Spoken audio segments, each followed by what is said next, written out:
Euzu billahi mineşşeytanirracim. Bismillahirrahmanirrahim. Esselamu aleyküm ve rahmetullahi ve berekatuhu. Aziz Müslüman doğanlar. Yetip gelen Kurban bayramını bilen tüys yüreğimden kutlayarım.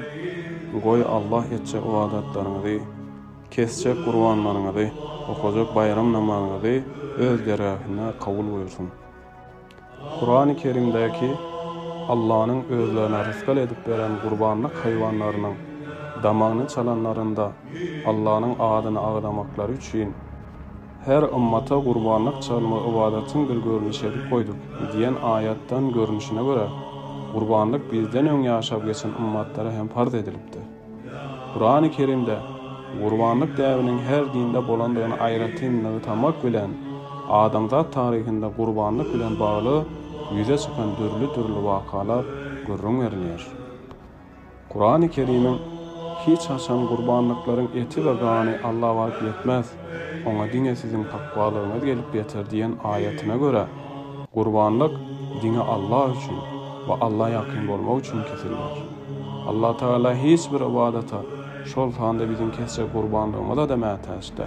Hak Teala esası bizim niyetimize ve takvamıza ehemmiyet veriyor. Şunun için etten karnını kabartmak için değil de Allah'ın razılığını kazanmak için kurbanlık kesiliyor. Hut şu sebepten kurbanlık bayramında eti için soyulayan mal kurbanlık kasaplanmıyor.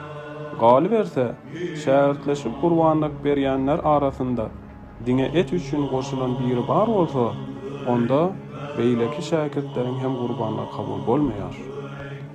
Kurbanlık etmek demek canın tenin bilen hakkın yoluna verilmek, Allah için hiç sadın gayrılmalık demektir.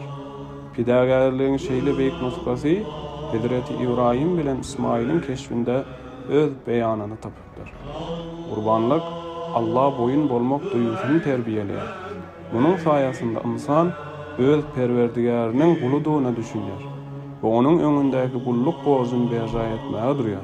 Şeydivem Allah'a yakınlaşır. Kurbanlık cemiyette dostluk, doğanlık, cevislik, arkadaşlık, adalatlılık ve mehr muhabbetleri duyguların ösmene yardım verir. Halkın yukarı katlak bilen aşağı katlaklarının arasında uçurumun dörümünün önünü alıyor ve dürlü katlaktaki adamların ısınışmağını yola koyuyor. Kurbanlığın adamın sağlığına günüden günü tesir ediyen kadalı imitlenmeyin üpçün edilmeginde hem ehemmiyetuludur. Sebebi adati yağdaydı et yemeğe gurbi yetmeyen garip maşgalalar kurban bayramı nasip etti, et yemeğe mümkünçülük tapıyor.